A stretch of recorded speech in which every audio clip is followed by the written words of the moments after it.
இந்த இனிய மாலை வேளைக்காய் நம் கர்த்தரை ஸ்தோத்தரிக்கிறேன். ஆராத நடுவில் உலாவின தேவன் இன்னும் உயர்ந்திருப்பாராக. வார்த்தைக்காக நம்முடைய செவிகளை திறப்போம். தேவன் நிச்சயம் நம்மோடு பேசுவாராக. ஆலயத்தில் வந்து கர்த்தருடைய வார்த்தையை கவனிக்கிற பிள்ளைகளாகி உங்கள் எல்லாரையும் கர்த்தர் ஆசீர்வதிக்கட்டும். வீடுகளிலிருந்து மிகவும் பயபக்தியோடு இந்த ஆராதனையில் கலந்து கொள்ளுகிற பிள்ளைகளாகி உங்கள் எல்லாரையும் கர்த்தர் ஆசீர்வதிப்பாராக. இந்த ஜெப நாட்களில் கர்த்தருடைய வேதத்தின் மகத்துவத்தை நம்ம தியானித்து வருகிறோம். எந்த ஜெப விண்ணப்பத்தையும் வேறு எதையும் நம்ம வைக்கலை.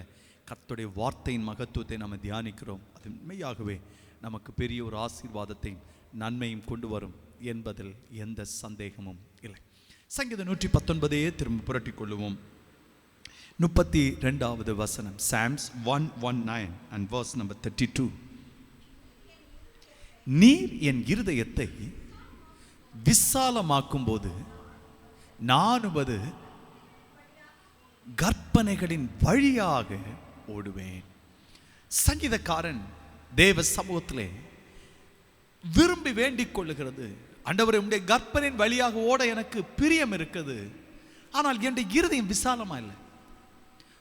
என்னுடைய இருதயம் விசாலமானால் மட்டும்தான் உம்முடைய கற்பனைகள் என்னால் ஓட முடியும். காரணம், என்னுடைய இருதயம் குறுகலான இருதயம், என்னுடைய யோசனைகள் குறுகலான யோசனை. நான் ஒரு கிணற்றுக்குள் இருந்து யோசிக்கிற ஒரு குண்டு சட்டியில் குதிரை ஓட்டுறோன்னு மாறினா, ஆண்டவரே இதை வச்சுக்கிட்டு உங்கள் கற்பனையை யோசிக்க முடியாது. உங்களுடைய கற்பனைகள் பெரியவைகள் ஆண்டவரே, அது நித்தியத்திற்குரியது. அதை நான் கை கொள்ள வேண்டும் என்றால் என் இருதயத்தை விசாலமாக்கும். 45வது வசனத்தில் சொல்றாரு, அந்த உம்முடைய கட்டளைகளை நான் ஆராய்கிறபடியினால் விசாலத்திலே நடக்கிறேன். வாசிங்க பார்க்கலாம். 45வது வசனம், நான் உம்முடைய கட்டளைகளை ஆராய்கிறபடியால் விசாலத்திலே நடப்பேன். கவனிங்கள், தேவன் என்னுடைய இருதயத்தை விசாலமாக்கினால் நான் அவருடைய கற்பனை வழியாக ஓடுவேன். அவர் விசாலமாக்காத வரையில் நான் கற்பனை வழியாக ஓட முடியாது. அப்படி நான் கற்பனை வழியாக ஓடினால் முடிவில் என்ன இருக்குமா, நான் விசாலத்திலே நடப்பேன்.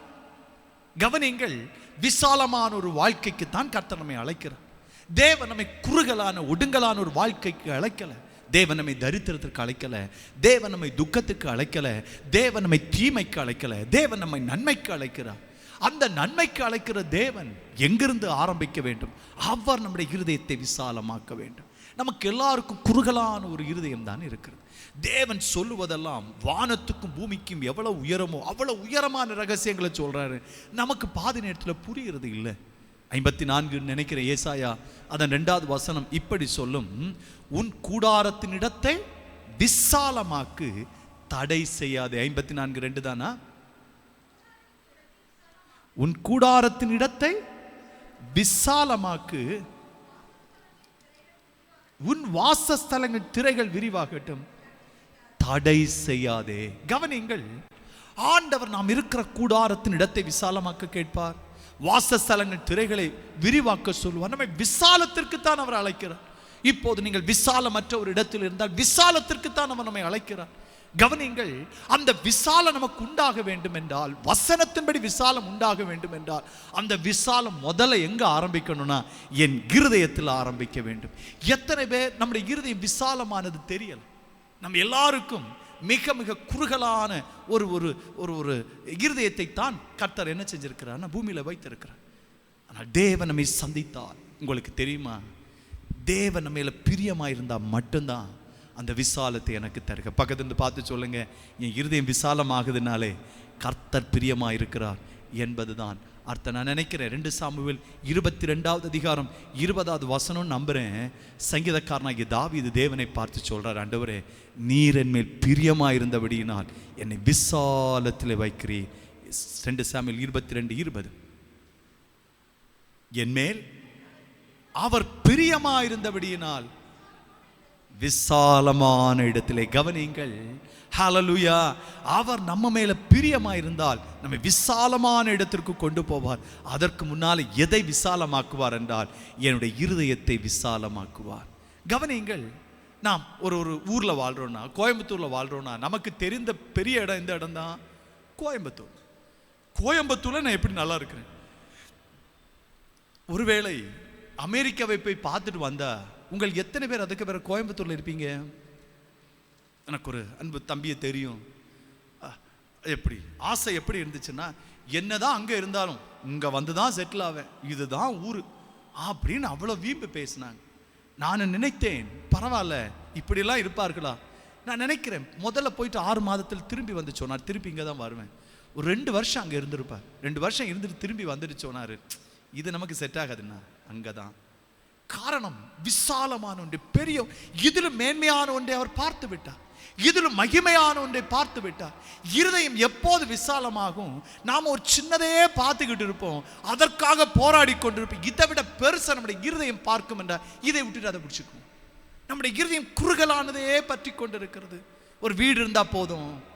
நாம் என்ன, இப்போ நான் இந்த வசனத்தை எடுத்து தியானிக்கும் போது இப்படி நாம் ஆனால் என்ன ஜோமனி இருப்போம், ஆண்டவரே என் வீட்டை கொஞ்சம் கூட விசாலமாக்கித்தார், அதற்கு பிறகு கற்பனையில் ஓடுவேனா இல்லையா பார்த்துக்குங்க ஆண்டவரே. என் வாகனத்தை கொஞ்சம் கூட பெருசு பண்ணித்தாருங்க, அதற்கு பிறகு நான் ஓடுவேனா இல்லையா பாருங்க. எனக்கு கிருப்பவைகளை விசாலமாக்கித்தாரும் என்று தான் நாம் கேட்போம். ஆனால் சங்கீதக்காரன் சொல்றான், அதெல்லாம் வரும், ஆனால் வர வேண்டியது எங்கிருந்து வர வேண்டும் என்றால் என் இருதயம் விசாலம். பிள்ளைகளே, தேவனுடைய காரியத்தை புரிந்து கொள்ள வேண்டும் என்றால் நம்முடைய குறுகின மனப்பான்மை ஒரு நாளும் கூடாது. தேவ மனப்பான்மை நமக்கு உண்டாக வேண்டும். அது தேவன் நம்ம மேல பிரியமா இருந்தால் தான். சின்ன சின்ன காரியங்களுக்கு நாம் பிரியமா இருந்தால், உட்கார்ந்து யோசித்து பார்த்தேன், வேதாகமத்திலே கர்த்தர் பயன்படுத்தின அத்தனை பேருக்கும் நல்ல பெரிய மனசை கர்த்தர் கொடுத்தார். எந்த பெரிய மனசுன்னா, ஆண்டவர் வந்து ஒன்று சொல்லுவார், அதை அப்படியே நம்பிடுறாங்க. இந்த சின்ன குழந்தைகள் இருக்கு தெரியுமா, சூரியனை பிடிச்சி உங்க கையில தந்துருவோம்னா நம்புறாங்க பாருங்க. இதை போல நம்புகிறவர்கள் தான் கர்த்தருக்கு வேண்டும். இப்பதான் திருமணமே உறுதியாகப்பட்டிருக்கிறது மரியாளுக்கு. அந்த மரியாளிடத்திலே வந்து தேவன் ஒன்று சொல்றாராம், எம்மா நீ கர்ப்பவதியாவாய், நீ ஒரு குமாரனை பெறுவாய், அவனுக்கு இயேசு என்று. நல்ல புத்தியா இருந்தா இதை எப்போது ஒத்துக்கொள்ளும், ஆண்டவரே வேண்டாம், இது உம்மிடத்திலிருந்து வர்றதே இல்லை, இது பிசாசு இடத்திலிருந்து வரும், உம்மிடத்திலிருந்து அது எப்படி வர முடியும், ஆண்டவரே ஒரு ஆணும் பெண்ணும் சேர்ந்தாதானே குழந்தை பிறக்க முடியும், ஆண்டவரே உலகம் என்ன சொல்லும். கவனிங்கள், எல்லா பிரச்சனைக்கும் அவளுக்கு பதிலே இல்லை. அவளுடைய இருதயத்தை பாருங்க. ஆண்டவரே வேணாப்பா, மோசே எல்லாவற்றையும் கேட்டுக்கிட்டு சொன்னாரு, வேண்டாம் ஆண்டவரே வேற யாராவது பாரும், என்னை விட ஆர்வம் நல்லவர் பார்த்துக்கோங்க. ஆனால் அந்த அம்மாவை பாருங்க, அந்த இருதயம் விசாலம். கர்த்தர் எதை சொன்னாலும் சரியா தான் சொல்லுவாரு, கர்த்தர் எதை செய்தாலும் மேன்மையானதை தான் செய்வார். நான் எதிர்பார்ப்பேன், இதுவரைக்கும் அப்படி ஒன்று சரித்திரத்தில் நடந்ததே இல்லை, இதுவரைக்கும் அப்படி ஒன்று ஒருவர் கேள்விப்பட்டதே இல்லை. அது கேள்விப்படட்டும், கேள்விப்படாம போகட்டும், அந்த வார்த்தையை நான் நம்புவேன் என்று முடிவெடுத்தா பாருங்க, சரி அந்த கர்ப்பனையோட நான் பிள்ளைகளே, ஹல்லேலூயா. நாம நினைக்கிறோம் நாம் அறிந்திருக்கிற அளவின் படியத்தான் வேதத்தை புரிந்து கொள்ள விரும்புகிறோம். நாம் இப்போது எதை நாம் நம்பிக்கொண்டிருக்கிறோமோ அதன் அடிப்படையில் தான் நாம் எதை நம்புகிறோம் என்றால் வேதத்தை இதை விட்டு கொஞ்சம் விலகிட்டோம், முடிந்து போய்விட்டது. பிள்ளைகளே, கர்த்தருடைய வார்த்தையை நம்புவதற்கு முன் நம்ம ஆண்டவரத்தில் கேட்க வேண்டும், ஆண்டவரே என் இருதயம்ல ரொம்ப ரொம்ப குறுகலான ஒரு இருதயம், ஆண்டவரே என் இருதயத்தை விசாலமாக்கும் ஆண்டவரே என்று தேவ சமூகத்தில் நம்ம ஜெபிக்க வேண்டும். ஆமென், ஹல்லேலூயா. இதே தான் யோசேப்பிடத்தில் போகிற எந்த புருஷனாகலும் தான் திருமணம் செய்ய போகிற மனைவி கர்ப்பவதி என்று அறிந்தால் எந்த மனுஷனுக்கு பெரிய மனசு இருக்காது. ஒரு அருமையான சகோதரர் இப்படி சொல்லிட்டு இருந்தாரு, அவர் வந்து காதல் திருமணம் செய்து கொண்டார், இப்போது எங்களுக்கு போதிப்பதற்காக வந்திருக்கார், டீச் பண்ண வந்திருக்கிறார். அவர் இப்படி சொன்னார், நான் அன்றைக்கு காதல் திருமணம் தான் செய்தேன், ஆனால் இன்றைக்கு எனக்கு பிள்ளைகள் இருக்கிறாங்க, என்னுடைய பிள்ளை ஒருவரை காதலிக்கிறேன் என்று சொல்லி கொண்டு வந்தால் அவளை சரிமா மேரேஜ் பண்ணிட்டு போ என்று சொல்லக்கூடிய பெரிய மனசுல, பரந்த மனசுல எனக்கு இல்லை. அன்றைக்கு செய்த நான் என்னுடைய பிள்ளை. கவனிங்கள், நம்ம எல்லாரும் அப்படித்தான். நாம் ஒருவேளை தப்பு தாண்டவங்கள் செஞ்சிருக்கலாம், நாம் ஏதோ தகாத காரியங்கள், அதெல்லாம் பரவாயில்ல. ஆனால் இன்னொன்றை ஏற்றுக்கொள்வதற்கு நமக்கு மனசே இருக்காது, அதுதான் நம்முடைய மனது. கவனிங்கள், யோசேப்பும் அப்படிப்பட்ட மனதை கொண்டவன் தான். நான் ஒன்றையும் அங்கீகரிக்க மாட்டேன், நீதிமான் எல்லாம் தான். அப்படிப்பட்டவன் இப்போது கவனிங்கள் உட்கார்ந்துட்டு இருக்கிறான். உட்கார்ந்துட்டு இருக்கும்போது தூதன் வந்து சொல்றாராம், எப்பா பயப்படாத, நான் தான் இதற்கெல்லாம் காரணம் என்று சொன்ன உடனே தூக்க எழுப்பி போய் மேரேஜ் பண்ண போனானா. எவ்வளவு இருதய விசாலம் பாருங்க. தேவன் சொன்னதை அப்படியே அங்கீகரிப்பது. யார் என்ன சொல்லுவாங்க பிரச்சனை இல்லை. என் உறவினர்கள் என்ன சொல்லுவார்கள், நட்பு வட்ட, அதெல்லாம் எனக்கு பிரச்சனை இல்லை. என் இருதயம் விசாலம். என்ன விசாலம்னா, அவர் என்ன சொன்னாலும் அது சரியாகத்தான் இருக்கும் என்று இருதயத்தில் நம்பக்கூடிய அந்த விசாலம். ஹல்லேலூயா. என்னை கேட்கிற அன்பு தேவனுடைய பிள்ளைகளை, அநேக நேரத்திலே கர்த்தரால் ஏன் நம்மிடத்தில் பேச முடியலை என்றால், நம்மிடத்திலே கர்த்தர் பேசினா நம்ம புரிஞ்சிக்கவே மாட்டோம். போங்க ஆண்டவரே, இதெல்லாம் நீங்க பேச மாட்டீங்க. ஆண்டவரே, இப்படியெல்லாம் நீங்க பேசுவீங்களா? இதெல்லாம் நீங்க செய்வீங்களா? அதெல்லாம் கர்த்தர் செய்வீங்களா?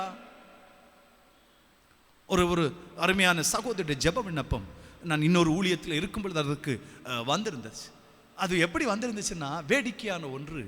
ஒரு அலுவலகத்தில் வேலை செய்கிற ஒரு அருமையான சகோதரர், கிறிஸ்தவ சகோதரர், அவர் என்ன செய்தார் என்றால், அலுவலகத்தில் தவறான ஒரு உறவு அவருக்கு இருந்து விட்டது.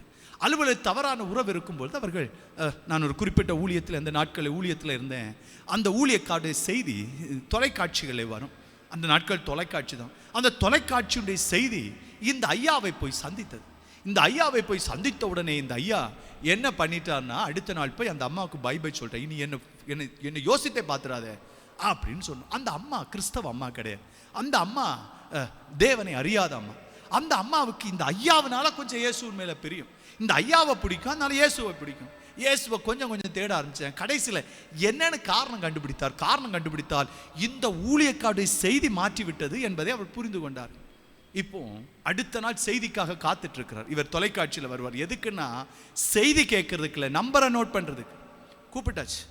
கூப்பிட்டு ஐயாவிடத்தில் பேசணும் என்றால் ஐயாவிடத்தில் பேச ஆரம்பிச்சாச்சு. பேசுற அந்த அம்மா வைத்த முக்கியமான காரணம், இப்படியெல்லாம் உங்கள் ஆண்டவர் சொல்லுவாரா? உங்கள் ஆண்டவர் பிரிக்கிற ஆண்டவரா? பிரிச்சு கொண்டு போயிருக்கிறார் இல்லையா?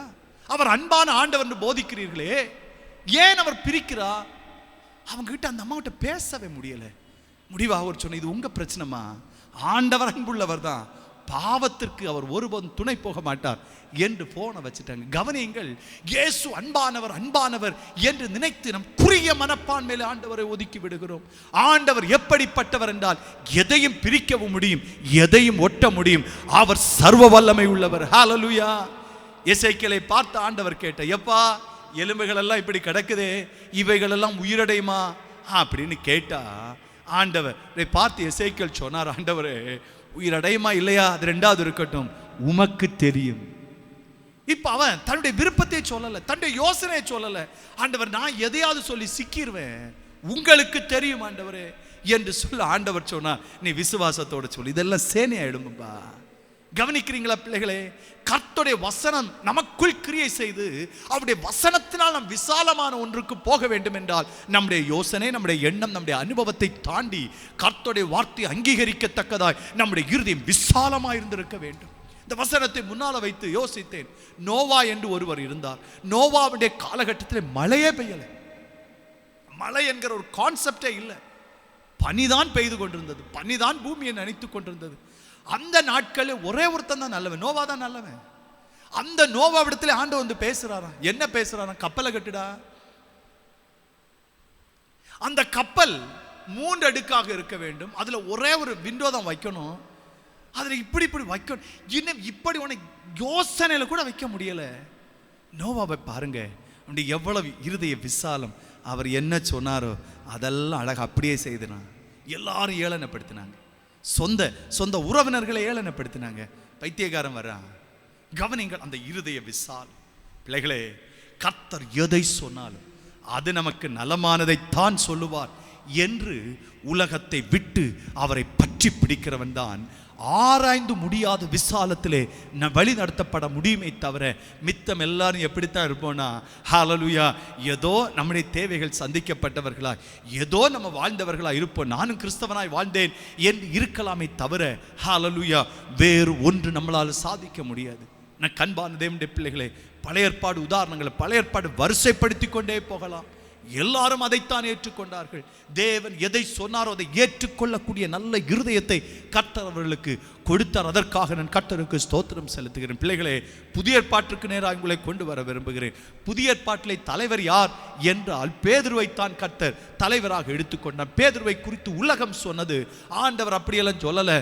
உலகம் சொன்னது, இவர்கள் படிப்பறியாதவர்கள், இவர்கள் பேதைகள், இவர்கள் கலிலேயர்கள், இவர்கள் அவ்வளவு அறிவில் சிறந்தவர்கள் அல்ல என்று அவர்களை குறித்து உலகம் சாட்சி சொல்லிச்சு. அப்படிப்பட்ட பேதுரு மீனும் இல்லை ஒன்றும் இல்லை. அந்த நேரத்தில் ஆண்டவர் வந்து அவன் கேட்கிறார், எப்பா உன் படகுல உட்கார்றேன், கொஞ்சம் ஆழத்தில் தள்ளி கொண்டு போய் விடு என்று சொன்னால், அவன் நம்ம படகு சும்மா தானே இருக்குது, யாரோ ஒருத்தருக்கு பயன்பட்டால் பரவாயில்ல என்று அந்த துறந்த மனப்பான்மையோடு உதவி செய்கிறான். இயேசு என்று அவருக்கு தெரிந்திருக்கலாம், இயேசு நல்ல காரியத்தை அவர் கேள்விப்பட்டிருக்கலாம், அதெல்லாம் சரித்திரத்தில் நமக்கு இல்லை. இயேசு கேட்ட உடனே நம்முடைய படகு சும்மா தானே நிற்குது, யாரோ ஒருவருக்கு பயன்படட்டும் என்கிற அந்த திறந்த மனசு பாருங்க, ஆழத்தில் கொண்டு விடுறானா. ஆழத்தில் கொண்டு விட்டு அதனால நிறைய பேர் ரட்சிக்கப்பட்டாச்சு, நிறைய பேர் வார்த்தையை கேட்டாச்சு. அந்த வார்த்தையெல்லாம் கேட்ட பிறகு, தம்பி ஊரெல்லாம் என் பேச்சு கேட்குது, அதெல்லாம் உண்மை, நீ எனக்கு உன்னுடையதை எனக்கு தந்தாய், அது உண்மை, ஆனால் நான் சொல்றதுக்கு நீ செய்வியா என்று கேட்டு சொன்னாரா, இன்னும் ஆழத்தில் போய் வலைய போடு. போய் போட்டான், நல்ல மீன் கிடச்சிச்சு. அப்பா அப்படின்னு சந்தோஷமா இருந்த உடனே இப்போ சொல்றாரு பாருங்க, நீ என்னை இதெல்லாம் விட்டுக்கிட்டு என்னை பின்பற்றி வந்தால் நான் மனுஷர்களை பிடிக்கிறவாக்கும். மீனை பிடிச்சி பழகினவனுக்கு மனுஷனை பற்றி ஒன்றுமே தெரியாது.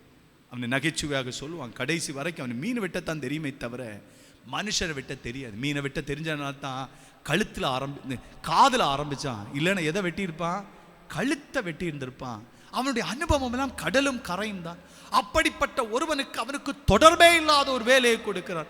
மனிதர்களை பிடிக்கிற வா என்று சொன்ன உடனே ஒரு நேரம் கூட மாம்சத்தோடு ரத்தத்தோடும் அவன் யோசிக்கவே இல்லை, எல்லாவற்றையும் விட்டு விட்டு அவரை பின்பற்றி. அதனால அடுத்த நாள் கிடைச்சிச்சா ஒன்றும் கிடைக்கல. அவனுக்கு கிடைச்சது என்ன கிடைச்சிருக்கும், வந்ததில் அதிக திட்டு வாங்கினது யாராத்தான் இருந்திருப்பான்னா இந்த இந்த இந்த இந்த பேதுருவாகத்தான் இருந்திருப்பார். கவனிங்கள், போய்கிட்டே இருக்கிறார். வாழ்க்கையில் ஒன்றும் நடந்த மாதிரி இல்லை, எல்லாம் ஏமாற்றம் ஏமாற்றம் ஏமாற்றம் ஏமாற்றம். ஒரு நல்லது வரும், அடுத்தது கெட்டது வரும், ஒரு நல்லது வரும், கெட்டது வரும். இயேசு அவனை பார்த்து கேட்பார், தம்பி எல்லாரும் என்னை பற்றி என்ன சொல்கிறாங்க? அவன் சொல்லுவான், பலது உடனடியாக சொல்லுவான், நீ என்னை குறித்து என்ன சொல்கிறாய் என்று சொன்ன உடனே அவன் சொல்லுவான், நீ மெய்யாகவே தேவனுடைய குமாரனாகிய கிறிஸ்து ஆண்டவர் பாராட்டுவார். எப்பா நீ பெரிய ஆள். ஏன் பெரிய ஆள் அப்படின்னா, மாம்ச ரத்தம் இது உனக்கு ஒரு பயங்கர சந்தோஷம், வாழ்க்கையில் ஒரு உயர்வு பாராட்டு, ஒரு ஒரு இன்க்ரிமெண்ட் கூடினது மாதிரி. இப்போ அவருக்கு ஒரு சந்தோஷம், நம்ம பொசிஷனுக்கு நம்ம இன்னும் எதாச்சும் சொல்லலைன்னா சரி வராது என்று அடுத்ததாக இயேசு சொல்றாரு, நான் மரிக்கப்பட போகிறேன், நான் அடிக்கப்பட போகிறேன் என்று சொன்ன உடனே கூப்பிட்டு சொல்றானா, நீங்க அதை பேசக்கூடாது. இயேசு எல்லாருக்கும் முன்னால் கடிந்து, போ பிசாசே என் பின்னாலே போ என்று துரத்தை. உயர்வு வருகிறது, தாழ்வு வருகிறது, இப்படியே தான் வாழ்க்கை போய்கிட்டு இருக்கும். கப்பலில் போய்கிட்டு இருக்கிறான், போய்கிட்டு இருந்தா பயங்கர சந்தோஷம். இயேசு சொன்னதுக்கு கீழ்ப்படிந்து போனோம். இயேசு சொன்னதுக்கு கீழ்ப்படிந்து போனா எல்லாம் சரியா இருந்திருக்கும். ஆனால் ஒன்றும் சரியில்லை. இயேசு சொன்னதற்கு கீழ்ப்படிந்து தான் போனா, வசனத்திற்கு கீழ்ப்படிந்து தான் போனா. ஆனால் என்ன வந்துச்சுன்னா, காற்றும் கடலும் எழும்பிடுச்சு. நிறைய நேரத்தில் நம்ம நினைப்போம், ஆண்டவர் கூட இருந்தா என்ன எழும்பாது, காற்றும் எழும்பாது, கடலும் எழும்பாது. உண்மை என்னன்னா, ஆண்டவர் இருந்தாதான் காற்றும் எழும்பும், கடலும் எழும்பும். ஏனென்றால் அதில் மறைந்திருக்க பொல்லாதவைகள் அப்பதான் எழும்பும். அவைகளோடு பயணப்பட அமைதலா இருக்கும். எப்போது எதிர்த்து நிற்கிறோமோ அப்போதான் அது எதிர்க்கும். அது வரைக்கும் அது எதிர்க்க. இவர்கள் எல்லாம் பயந்து விட்டார்கள். பயந்து இயேசுவே என்னன்னு சொன்னாங்கன்னா, பேய் பேய் அந்த அளவுக்கு பயந்தார்கள். கவனிங்கள், இப்போ டெஸ்ட் வைக்கிறார். நீர் ஆண்டவரானால் நானும் நடப்பான், தண்ணிக்குள்ள போத்துன்னு போயிடும். இயேசு இல்லையா? இயேசு இருந்தார், எல்லாம் இருந்துச்சு. கவனிங்க, அந்த விசாலத்தை பாருங்க. இன்னும் ஆண்டவரை விடல, ஆண்டவரை பற்றி பிடித்தான். எல்லாரும் உம்மை விட்டு போனா நான் விட மாட்டேன் ஆண்டவரே அப்படின்னு சொன்ன உடனே பேதுருவை பார்த்து இயேசு சொல்றாரு, தம்பி உனக்கும் பிசாசு செக்கு வச்சிருக்கிறான், நான் உனக்காக வேண்டிக் கொண்டிருக்கிறேன், உன் விசுவாசம் அற்று போகாதிருக்க வேண்டிக் கொண்டிருக்கிறேன். நான் சோதனை உனக்கு உண்டு. சோதனை என்ன? பிசாசு உன்னை, நான் இப்போது அந்த தமிழ் வார்த்தை புடகினான். எங்கள் ஊரில் முறன்னு சொல்லனால முறம் தான் எனக்கு எப்போதும் ஞாபகத்துக்கு வருது. புடகினால் அதாவது உன்னை சோதிப்பதற்கு அவன் ஆயத்தமாக இருக்கு, நான் ஜோமணி இருக்கிறேன் அப்படின்னு சொல்லுவான். பாருங்க, 3 முறை இயேசுவை மறுதளிப்பான். அப் டவுன் அப் டவுன், இப்படியே தான் போயிட்டு இருக்கு. இதுக்குள்ள இயேசுவும் போனால் உயிர் திறந்தார், ஸ்டோரிஸ் எல்லாம் வேற, எல்லாம் எழுந்துச்சு. ஆனால் ஒரு நாள் வந்துச்சு, என்னை கேட்கிறவர்களை அன்றைக்கு ஹல்லேலூயா அவனுக்கு எங்கிருந்து அந்த தைரியம் வந்துச்சுன்னு தெரியல. வசனத்தின்படி எல்லாவற்றையும் ஒழுங்குபடுத்த ஆரம்பித்தான். என்ன வசனத்தின்படி ஒழுங்கு பண்ண ஆரம்பித்தான்? நாம் இன்றைக்கு வசனத்தின் மேன்மைகளை போதித்துக் கொண்டிருக்கிறோமே, அதுவரைக்கும் பேதுரு பேசினான் என்று எங்கேயும் இருக்காது. அதுவரைக்கும் பேதுரு கர்த்தருடைய வார்த்தையின்படி எதை செய்தான்னு இருக்காது. ஆனால் அப்போது வரும் பாருங்க ஒரு தெய்வீக ஞானம். அப்போஸ்தலர் 1ஆம் அதிகாரம் எடுத்து வாசித்து எல்லாருக்கும் பிள்ளைகளே, வேதத்தில் இப்படி சொல்லி இருக்கிறது, அவன் யூதாஸ் அவனுக்கு நியமிக்கப்பட்ட இடத்திலே போய்விட்டான், ஆனால் அந்த இடம் அப்படி இருக்கக்கூடாது, அதிலே வேறொருவன் வர வேண்டும் என்று எழுதியிருக்கிறதே, நம்மில் ஒருவரை தெரிந்தெடுப்போம் என்று வசனத்தின்படி நிற்க ஆரம்பிக்கிறான். இந்த வசனம் அவனுக்கு சொல்லிக் கொடுத்தது யார்? நான் நம்புறேன் பரிசுத்த ஆவி அவனோடு கூட இருந்து இந்த வசனத்திற்கு கீழ்ப்படிய ஆரம்பிக்கிறான். கீழ்ப்படிய ஆரம்பிச்சா இயேசு இருந்த நாட்களை குறைஞ்சது சாப்பிட்டது 5000 பேர், இப்போது மிஞ்சினது 120 பேர். ஆனால் அந்த 120 பேரும் ஒருமனப்பட்டவர்களாக இருந்தார்களாம். ஹல்லேலூயா. பைபிளை தேடி வாசித்து பார்த்தேன். அவங்க ஒருமனப்பட்ட உபவாசம் பண்ணாத ஒருமனப்பட்டவங்களா தெரியலை. அவர்கள் எல்லாரும் பயங்கரமாக ஜெபம் பண்ணிட்டு அதெல்லாம் தெரியலை. ஒருமனப்பட்டவர்களாய் ஒரே இடத்துல இருந்தார்கள். பிள்ளைகளே, ஹல்லேலூயா, நாம் அதிகமாக ஜெபிக்கலாம். ஜெபம் அதிகமாக இருந்து ஒரு மனம் இல்லைன்னா ஆண்டவரால் ஒன்றுமே பண்ண முடியாது. நாம் உபவாசிக்கலாம், உபவாசித்தும் ஒரு மனம் இல்லை என்றால் ஆண்டவரால் ஒன்றுமே பண்ண முடியாது. ஒருவேளை கர்த்தருக்கு அதிகமாக நாம் கொடுக்கலாம், கொடுக்கும் போதும் ஒரு மனம் இல்லாமல் கொடுத்தால், அப்பா கொடுக்கணும் பாரு, அம்மா கொடுக்க வேணான்னுவாங்க. அதை மிஞ்சி அப்பா ஒருவேளை கொண்டு வந்து கொடுத்து 2 பேருக்குள்ள சண்டை வந்துச்சுன்னு வைங்களேன், ஹல்லேலூயா, கொடுத்தது கொடுத்தீங்க, அது உண்மைதான், ஆனால் அதனால் தேவ ஆசீர்வாதத்தை பெற்றுக்கொள்ள முடியாது. காரணம் ஒரு மனம் இல்லை. கவனிங்கள், பேதுரு ஒருமனப்பட்டவராய் அங்க எழுந்து நின்றாராம். நடந்தது என்ன? ஹல்லேலூயா. ஜெப வேளையாம் 9ஆம் மணி வேளையிலே கர்த்தருடைய ஆவியானவர் ஊற்றப்பட்டார். அதற்கு பிறகு கர்த்தருடைய வாக்குத்தத்தம் நிறைவேறினது. பிள்ளைகளே, இந்த மாலை வேளையிலே கர்த்தருடைய சமூகத்தில் நம்ம வந்திருக்கிறோம். இந்த வசனத்தை ஏற்றுக்கொள்வதற்கு விசாலமான புத்தியில தேவை, விசாலமான இருதயம் நமக்கு தேவை. ஹல்லேலூயா. புத்தியில் ஆராய்ஞ்சு பார்த்தா இது ஒன்றும் புரியாது. புத்தியினால இதை புரிஞ்சுக்க முடியும்னா இந்தியாவில் உள்ள மேதைகள் எல்லாரும் இயேசுவை ஏற்றுக்கொண்டிருக்க வேண்டும். புத்திக்கும் இதற்கு தொடர்பே இல்லை. ஆனால் இதற்கும் எதற்கும் தொடர்பு என்றால் என்னுடைய இருதயத்திற்கும் இதற்கும் தான் தொடர்பு. ஹல்லேலூயா. பிள்ளைகளே, எத்தனை பேர் ஆண்டவரை பார்த்து இதே ஜெபத்தை ஏறெடுப்பீங்க? ஆண்டவரே, யார் என்ன சொன்னாலும் அந்த இருதய விசாலத்தை எனக்கு தருவீராக. ஹல்லேலூயா. என்னுடைய நேற்றைய அனுபவத்தோடு, என்னை சுற்றிலும் இருக்கிற அனுபவத்தோடு வசனத்தை நான் ஒப்பிட்டு பார்த்துடக்கூடாது. ஆண்டவரே, வசனத்தை ஹல்லேலூயா உம்மோடு ஒப்பிட்டு பார்க்க கர்த்தர் எனக்கு உதவி செய்வீராக. அந்த விசாலமான இருதயத்தை கர்த்தர் எனக்கு தருவீராக. ஹல்லேலூயா. ஹல்லேலூயா. இயேசுவை ஒரு நேர அப்பத்திற்காக தேடாதிருங்கள். இயேசுவை ஏதோ ஒரு நேர சுகத்திற்காக தேடாதிருங்கள். இயேசுவை ஏதோ ஒரு சின்ன சின்ன கட்டிடத்திற்காக தேடாதிருங்கள். இயேசுவை ஏதோ சின்ன சின்ன பண தேவைக்காக தேடாதிருங்கள். அது இயேசுவை தேட வேண்டும் என்று அவசியமில்லை. மனிதனை தேடினாலே அவைகள் கிடைக்கும். இயேசுவை தேடுவோம் என்றால் அவருடைய தகுதிக்கு தகுந்தபடி நமக்கு நல்ல விசாலமான இருதயத்தை கர்த்தர் நமக்கு தருவாராக. எத்தனை பேர் கரங்களை தட்டி கர்த்தருக்கு ஸ்தோத்திரம் செலுத்துவீங்க? ஹல்லேலூயா. ஷகதரா ஹத்தனா மன பிரபரத்தனா ரேடம் பிரகடதா ரக்கலாதடத்தனா ஊடம் பிரபலப ரக்கலாத்தரகத்தனே மனா ரீட பிரபலப ரியக்கலாத்தனா. இருதய விசாலங்கள் உண்டாவதாக, இருதய விசாலங்கள் உண்டாவதாக. ஆண்டவரே, ஹல்லேலூயா. ஆண்டவரே, குறுகலான இருதயங்கள் விலகி போகட்டும். நல்ல விசாலமான இருதயத்தை கர்த்தர் நமக்கு தருவாராக. எல்லாம் நம்ம எழுந்திருப்போம், கர்த்தருக்கு நன்றி செலுத்துவோம்.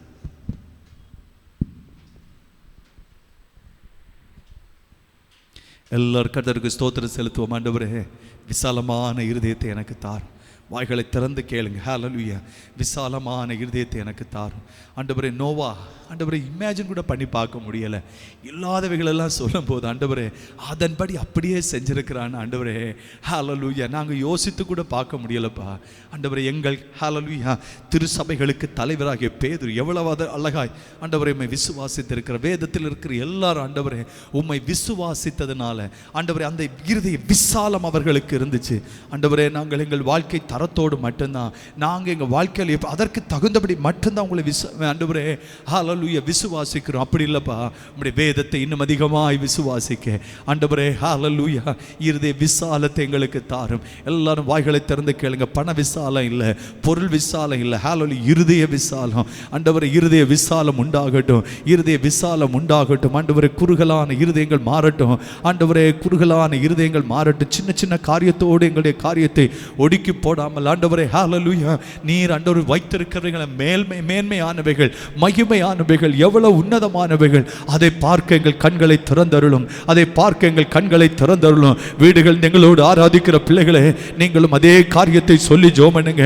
இப்பொழுதே கர்த்தருடைய மகிமை வந்து இறங்குவதாக. ஒரு விசாலமான இருதயம் சபைக்கு கொடுக்கப்படட்டும். ஒரு விசாலமான இருதயம் இந்த சபையின் பிள்ளைகளுக்கு கொடுக்கப்படட்டும். இந்த ஆராதனையில் கலந்து கொள்ளுகிற அத்தனை பேருக்கும் அந்த விசாலமான இருதயம் கொடுக்கப்படுவதாக. அந்த விசாலமான இருதயம் கொடுக்கப்படுவதாக. வானம் திறந்திருக்கிறதற்காக நன்றி. ஹalleluya ஹalleluya. ஆண்டவரே, குறுகிய மனப்பான்மைகள் மாறி போவதாக. சபையின் குறுகிய மனப்பான்மை மாறி போகட்டும். ஆண்டவரே, ஜனங்கள் குறுகிய மனப்பான்மை மாறி போகட்டும். விசாலமான இருதயத்தை தகப்பனே உமக்கு நாங்கள் நன்றி செலுத்துகிறோம். வார்த்தையின் மேன்மைகளை நாங்கள் தியானிக்கும் பொழுது ஆண்டவரே, அந்த வார்த்தையின் மகிமைகளை மூடிக்கொள்ளட்டும். ஆண்டவரே, இந்த வார்த்தை எல்லாரையும் தொட்டதற்காக உமக்கு ஸ்தோத்திரம். ஆண்டவரே, வார்த்தை ஒருவரை காயப்படுத்துவதில்லை. ஆண்டவரே ஹalleluya, எங்களுக்குள் ஏற்கனவே இருக்கிற காயம்தான் எங்களை காயப்படுத்தும். ஒருவேளை இந்த வார்த்தைகள் எங்கோடத்தில் காயத்தை பிள்ளைகளுக்கு கொண்டு வந்திருக்கும் என்றால் ஆண்டவரே, அவர்களுடைய புண்கள் ஆறுவதாக. இயேசுவின் நாமத்தினால் அவர்களை மறைத்து வைத்திருக்கிற இருதயங்களுக்குள் மறைந்திருக்கிற எல்லா காயங்களும் தேவ இரத்தத்தினால் சுகமாவதாக. தேவ இரத்தத்தினால் சுகமாவதாக. இருதய காயங்கள் இப்பொழுதே ஆறுவதாக. இருதய காயங்கள் ஆறுவதாக. இருதய காயங்கள் ஆறுவதாக. இருதய காயங்கள் ஆறுவதாக. ஆண்டவரே, சுகமும் இடத்திலிருந்து வருவதாக. இந்த விசால இருதயத்தை தாரும் ஆண்டவரே. பேதுரு எவ்வளவு பெரிய விசால இருதயம். ஆண்டவரே, அந்த இருதயத்தை எங்களுக்கு தாரும், சபைக்கு தாரும். நீர் எங்களுக்கு வைத்திருக்கிற மேன்மைகளை நாங்கள் அடையட்டும். ஆண்டவரே, தாவீது சொல்றாரு, நீர் எங்கள் மேல் பிரியமாக இருந்ததுனால ஆண்டவரே நாங்கள் விசாலமான இடத்துல வந்திருக்கிறோம். ஏன் விசாலமான இடத்துல வந்தோம்? விசாலமான இருதயத்தோடு உம்மை தேடினோம். இந்த விசாலமான இருதயத்தை நீங்க மட்டும்தான் ஆண்டவரை தர முடியும். சபைக்கு அதை தந்திருக்கிறீர் என்று அறிந்து நாங்கள் உம்மை ஸ்தோத்தரிக்கிறோம். இந்த சத்தத்தை கேட்டவர்களுக்கு கர்த்தர் தந்திருக்கிறீர் என்பதை அறிந்து உம்மை ஸ்தோத்தரிக்கிறோம். எங்களை தாழ்த்துகிறோம். உதவி செய்து எல்லாரையும் மறைத்துக் கொள்ளுங்க. கிருபை எங்கள் எல்லாரையும் தாங்கட்டும். இயேசுவின் நாமத்தில் பிதாவே. என் ஆத்துமாவே கர்த்தரை ஸ்தோத்திரி. என் முழுமையோட பரிசுத்த நாமத்தை ஸ்தோத்திரி. என் ஆத்துமாவே கர்த்தரை ஸ்தோத்திரி. கர்த்தர் செய்த சகல உபகாரங்களை மறவாதே. ஆமென். ஹalleluya. யாவருக்கு நன்றி. கர்த்தர் தாமே உங்களை ஆசீர்வதிப்பாராக.